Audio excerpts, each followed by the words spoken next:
let's go ahead. What have you done before to get those appointments? You could either do your basic introduction where somebody introduced you to a doctor. And now what we're talking about right now is literally getting appointments to be able to have these meetings, these presentations with potential referral sources.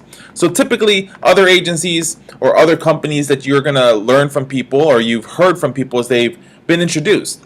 Nothing beats a really good introduction.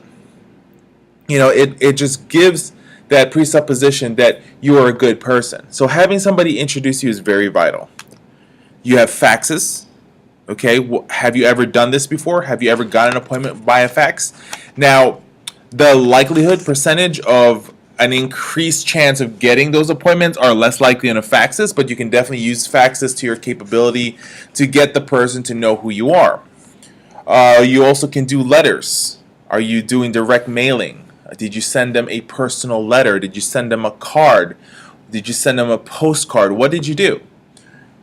And lastly, the last two is the most important stuff, which is the cold walk-ins, just literally walking in and trying to get that appointment right there and then, or creating what we call a cold call.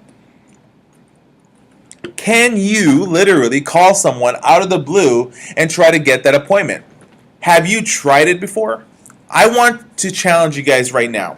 Stop the tape right now if you are watching a recording, or if you are a part of this live program, which I hope you are. I want you to go ahead and spend some time later on and actually try calling today, not using the techniques that I've been showing you guys, but just literally trying to get that appointment. Do you think you can get that appointment? It is vital to have confidence on any of these things. Now, out of all these choices, which one is the easiest thing to do to be able to reach out to them? Not the easiest way to get an appointment. Which one is the easiest that you like the most?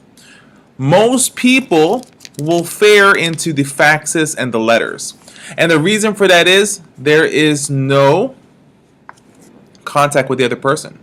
There is no feedback, whether it's a negative or a positive feedback. And most of the time, as people fear the walk-ins and the cold calls for the reason that they have the fear of rejection or a fear of negative impact. So the most important ones, the most valuable ones are the walk-ins and the cold calls where you will have to have a contact.